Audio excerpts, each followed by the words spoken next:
Hello and welcome. You are listening to Talking Trusts, a frankly speaking podcast brought to you by BDO South Africa. BDO has been providing professional audit, wealth advisory, and tax services to families and businesses for over 60 years in South Africa. And to be candid, we've seen a lot of trustees and families struggle with optimizing the family trust for wealth creation. A trust is a unique structure and certainly more complicated in its administration than managing a company. Talking Trusts is a series of conversations by trustees for trustees, where we unpack shared experiences and practical considerations to empower trustees with knowledge and confidence in executing their administrative responsibilities in the governance and compliance of trusts. I am Ricardo Teixeira, BDO Wealth Advisors Chief Operating Officer and your host for Talking Trusts. Thank you for joining the conversation.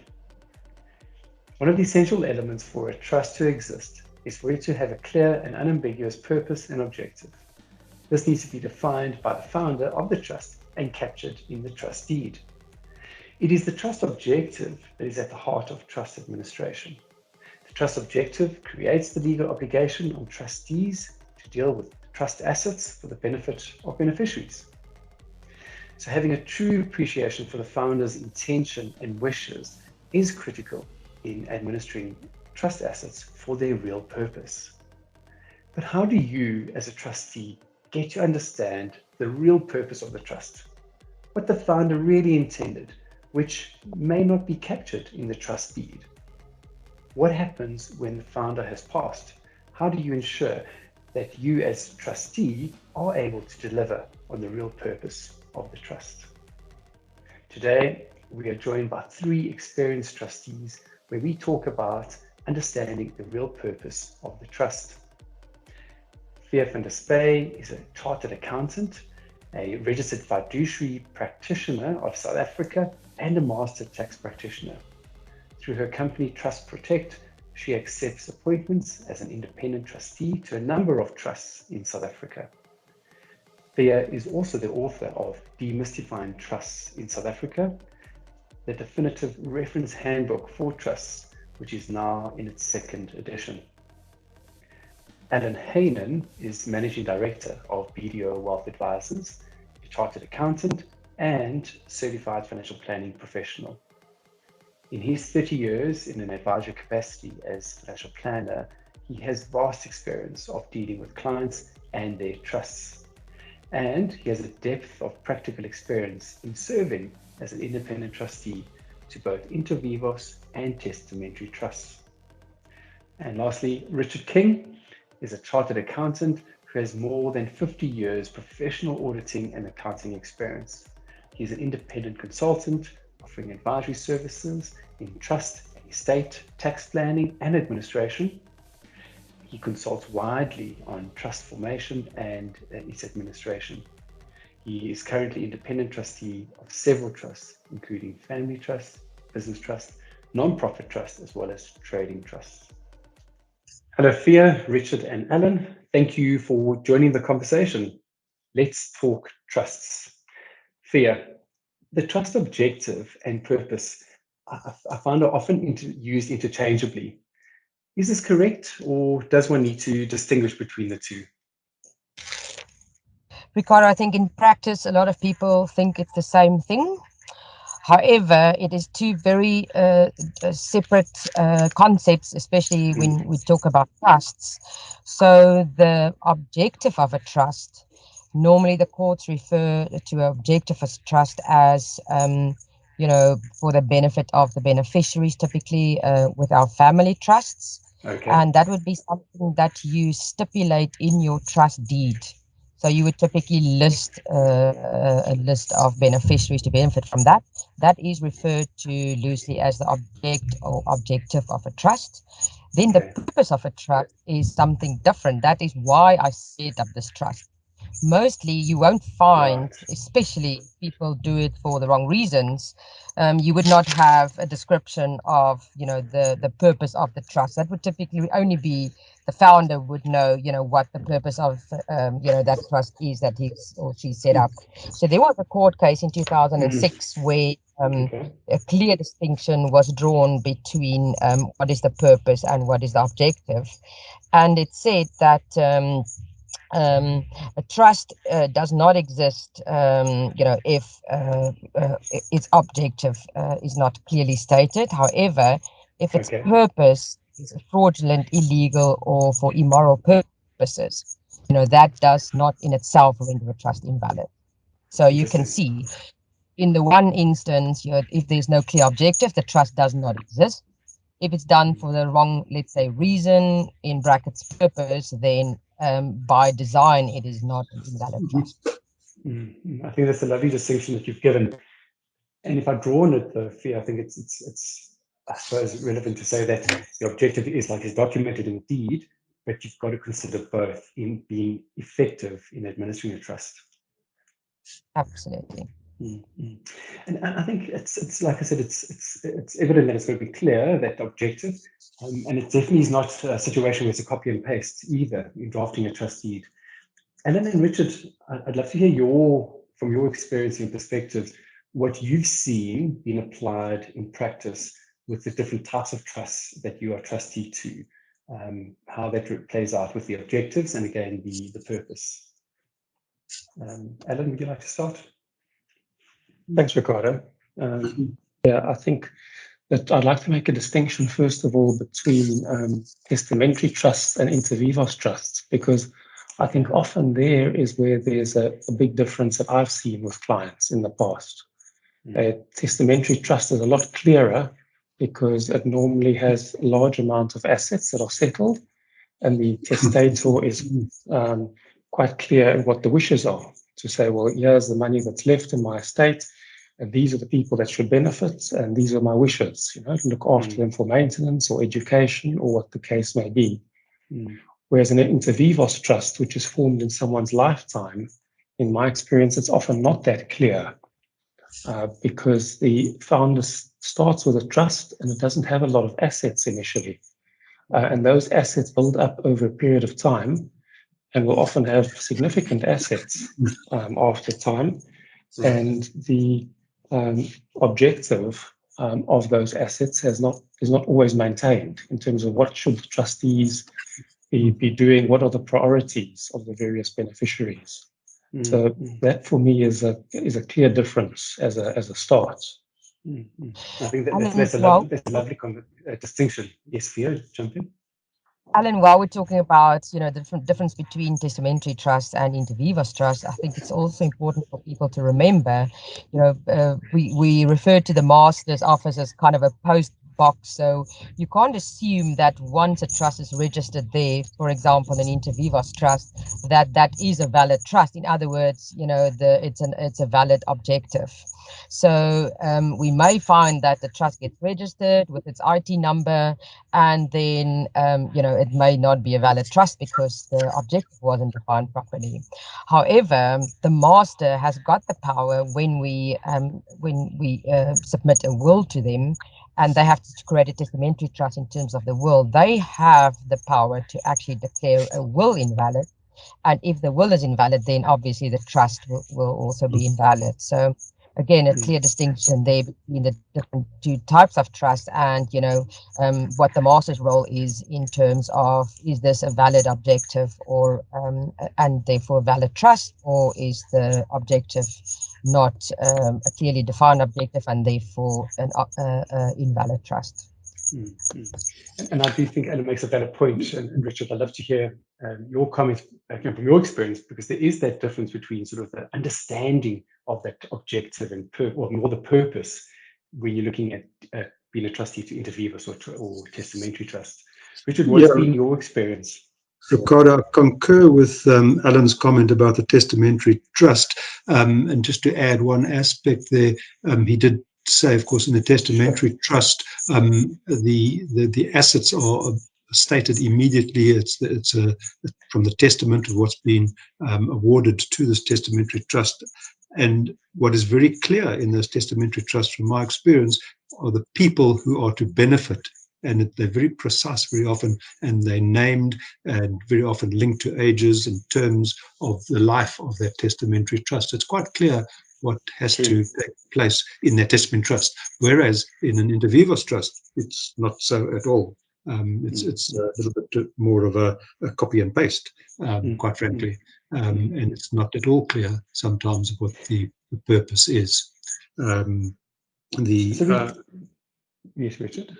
The inter vivos trust generally has an excellent framework, has a standard framework. It is a bit of a copy and paste, and the objective is clear but broad, and not very specific at all. And the comment has been made that this builds up over a number of years, the asset base, and indeed it does. And unless you understand what the founder's intentions and purpose was for those assets, you won't know. And Richard, I'd like to stick with you. Yeah, exactly. And I think that's the distinction that the conversation's led us to at this point is objective, pretty intuitive. You can read it, understand the trust deed. But how do you as a trustee get to understand the trust purpose? You, if you're fortunate enough, you are appointed or asked to serve as a trustee during the life of the founder. And you can work with that founder before he passes on to understand what the purpose is and what the family structure. I'm talking about family trust now. Right. The purpose of why this was put together and what is the ultimate goal that we're trying to achieve with this particular trust. Without the founder, you will have to determine yourself from reading the trust deed, and that could be a problem. Especially if you come in late in the day. Exactly. Alan, would you like to build on that experience that you've had with regards to understanding the purpose? Yes, thanks, Ricardo. I think it's very much a case of spending time with the clients and the families, getting to understand what those objectives are over the long term, and those objectives change as the family dynamics change. So it's quite important to keep close to that with the broader family, and also to challenge the founder, as it were, on what assets are available in the trust, right, and what the needs are of the various beneficiaries, because often the two don't match. Right. And for us, always as financial planners, we want to make sure that the trust assets are there for the lifetime, or the intentions of what is meant to be met for the various beneficiaries, and that we don't run out of trust capital while still trying to meet all the objectives of the beneficiaries. Exactly. And Ellen and Richard, I like the advice that you're giving, is that it's time, it's getting to work with the family, understand goals. But what happens when the founder's passed on? How do you, I suppose 2 points I'd love to hear from you, Alan, is how do you then continue the purpose, or how do you make sure, if you haven't established a purpose, how do you deal with that situation? Yeah, we've unfortunately been in those situations before, where there's a lot of wealth that's built up, or assets in a trust, and it's not clear what the intentions are. And that can cause a lot of animosity within families, because now you've got a wide, broad class of beneficiaries, and the funder or founder hasn't clearly indicated what the intention should be. And that's particularly so when a trust started just with small assets, and then it built up into a valuable business that the trust owned years later. And then you end up with infighting, and then the trustee's job is incredibly difficult, because then you're acting as a judge or arbitrator on all these requests that come through. And the beneficiary says, but my father would have wanted me to have this, and my father said this to me. But we don't know that, in terms of where it's documented. And I think we have learned from those experiences, and that for us is why, as trustees and advisors to trust, we want to know what the intentions are, and we want to sit down with the client or founder and say, tell us about, as things stand now, realizing that things can change, but as things are right now, what would be your intentions for your spouse, for your children, for your grandchildren? What should the income or the assets of the trust be applied to? So that's meaningful input to get from a founder and trustee. Ricardo, can I add to that? Alan refers to the fact that it's important to talk to the founder and get meaningful input. I actually put more emphasis and say it's essential. Because you cannot actually understand the purpose unless you discuss this with the founder. And the trusts that I've been involved with, where I've had the benefit of working with the founder, which is most of the trusts, for many years, it is very much easier. However, if you land in a situation where you don't have the benefit of sharing with the founder, I believe the way I would handle it, and that comes from experience, is that I would address the problem head on up front with the trust deed as the guide and with the family meeting and say, this is the interpretation. What is the intention here? Because we need to understand the intention so that we manage this trust correctly, we being the trustees, for the benefit of the beneficiaries. That's you at this meeting. Because if you don't do that, then you're going to have that infighting. I think that's, Thea, what do you think about that suggestion? Practically, because I think it sounds like it's sort of tackling it head on and acknowledging that there's no clear purpose, but yet taking the time to establish it. Have you seen perhaps your view feel that? And also maybe just building with what are the consequences of not doing that? Yeah, I think people underestimate the importance of the trust deed, and when people set up the trust, to be very specific around your personal circumstances. When we speak about the objective of a trust, we specifically start referring to beneficiaries and how we define those in the context of a family trust. So first of all, beneficiaries first have to be identified or identifiable, but then you can go much further in terms of, do you want specific people to only benefit, on certain elements such as income beneficiaries, capital beneficiaries? Do you want certain individuals to only start enjoying from a certain point or only enjoying up to a certain point? So one can be very, very clear and very specific, and I think that is where the estate planner, can really already indicate the purpose of the trust and be very specific, rather than having a copying and pasting exercise. Beyond people's lives, what we're talking about now is one could start having a look at letters of wishes, but the remaining trustees who served with the founder during his lifetime, to have like a constitutive document. We discussed that last year in the kind of generational wealth transfer. It's almost to build like a vision to last, beyond one or two generations. Letter of wishes are sometimes used. I think one must be very careful that we don't, live on instruction from somebody. Right? So it is a whole set of documents that one can use, to kind of drive best can. And there's also another court case where, sometimes we give very wide powers in the trust deed, but those the court said will have to be interpreted, in the context of, what was the purpose of the trust. And that would be, a subjective kind of interpretation unless it is pretty clear what you meant, with the purpose in the trust deed.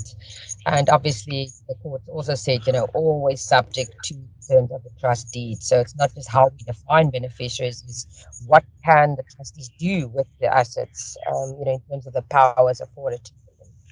Yes, exactly. You raised the element or the concept of a letter of wishes. Alan, is that, we'd like to maybe just unpack for us what is the letter of wishes, and whether that is, how you would use that to, I guess, elaborate on the trust purpose and objective.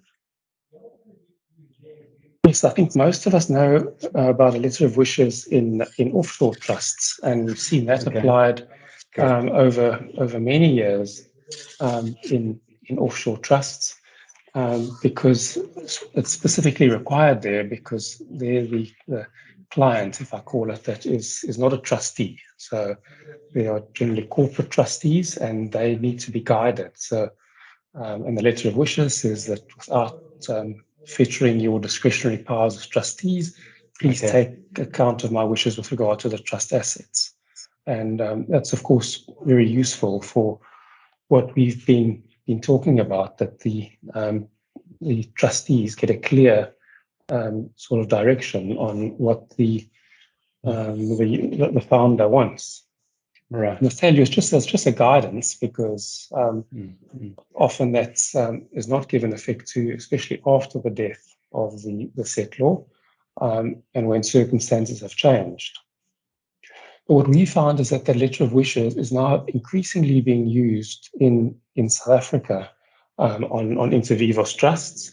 And we encourage it as planners as well when speaking to clients, because often the trust deed is silent on a lot of those matters. So I take Fia's point of where that's the ideal is to have it recorded in a trust deed, but often these are things that could change with time, that you don't want to have in a trust deed, because when you want to change your view, you've got to go and change the trust deed. So your trust deed may well say, I never want my children to benefit before the age of 30. But in terms of how they benefit, must the trust pay for their education? Must it pay for helping them in setting up a home? Those are things that you may not want to have in the deed, but a letter of wishes is a great guide. So the settlor can say, this is how I'm thinking right now. With the assets that are in the trust, the first priority must be to fund for education. Yeah? And then after that, it must do this, and then it must do that. And that letter of wishes is very useful for when the person who is steering the founder, as it were, who is steering the preferences. If he's not around anymore, the remaining trustees need to know what his or her wishes were. And then I think a letter of wishes is great. Again, it's not binding, but it does just give us a state of mind of the client at that point in time. Very powerful mechanism to introduce into a role as trustee when one needs to, I guess, crystallize the purpose of the trust. Richard, I want to come back to you. I mean, you made a lovely observation around the family meeting to define that intention and the purpose of the trust. How have you documented that then going forward? What's been your experience? Ricardo, before I answer that, just a comment on the letter of wishes. Sure. I wish I had a letter of wishes in one or two of the trusts. It would have been made my life easier. One must remember that what happens on the ground is that you engage closely with the founder, your client in inverted commas, who appoints you as a trustee, and you understand what he wants. But he doesn't always talk or is open to his children, even if his children are adult children.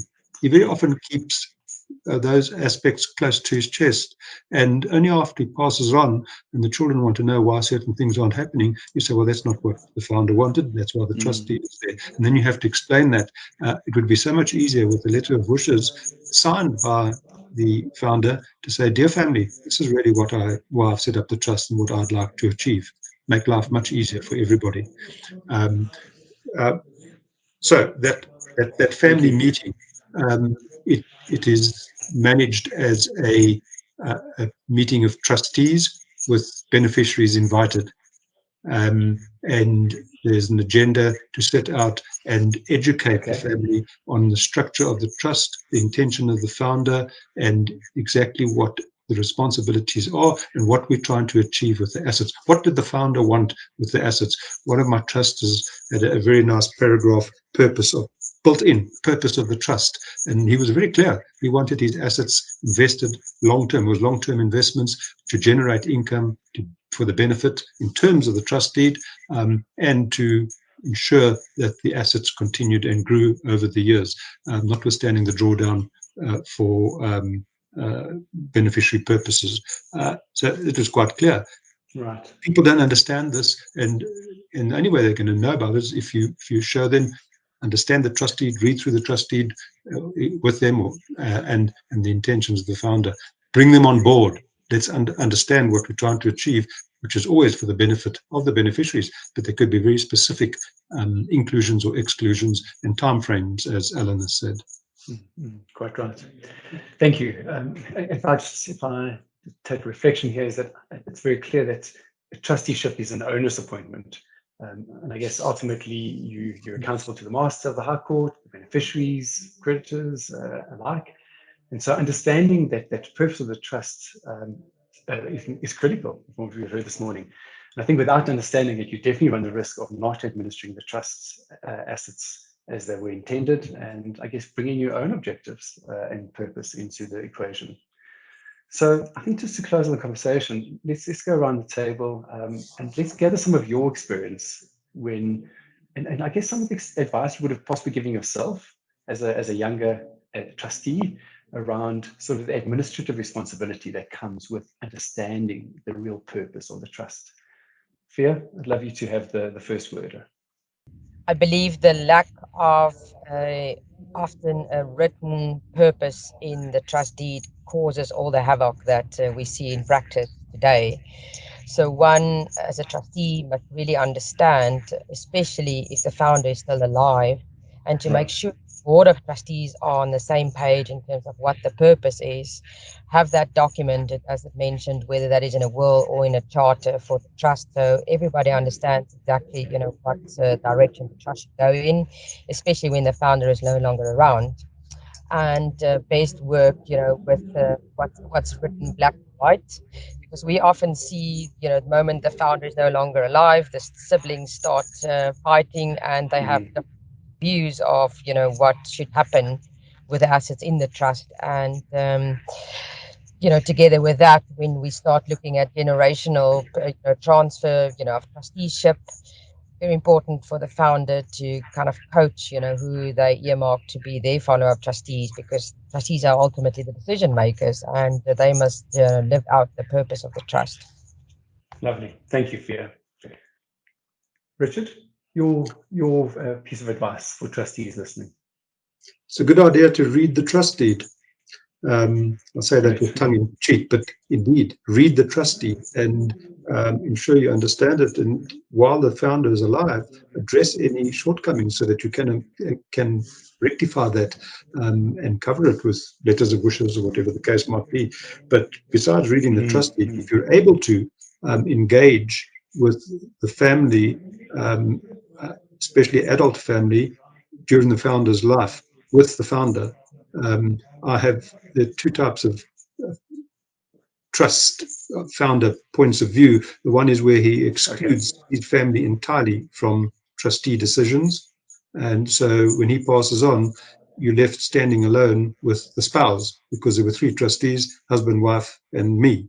And then suddenly you're on your own, having to deal with adult trustees that have their own views as to what should now happen, because they have never been allowed in the inner sanctum of discussing affairs. And the other one where adult children are all involved, and that's very much easier. So where possible, my experience is start engaging with those beneficiaries as soon as possible, so that they understand what the trust is all about.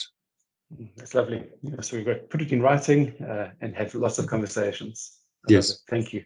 And Alan, the final word from you on trust objectives and trust purpose. I don't think that trustees spend enough time talking about the softer issues. In my experience and seeing with clients, trustees are very good at the administrative part of dealing with trust. And when I say administrative, They sign off annual financial statements. They'll look at investments that need to be done. And of course, a trust is a fantastic vehicle for growing long-term wealth for a family, and that is often applied and works very well.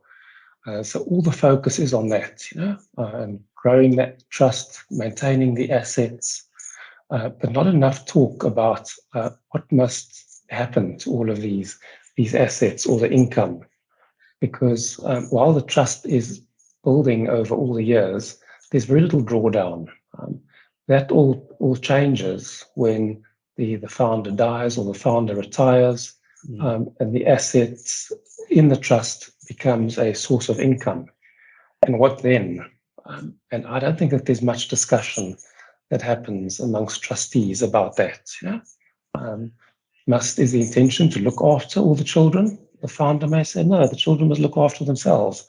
This is like a rainy day fund for if it's really required. I would rather that the next generation, the grandchildren, must be looked after, for example.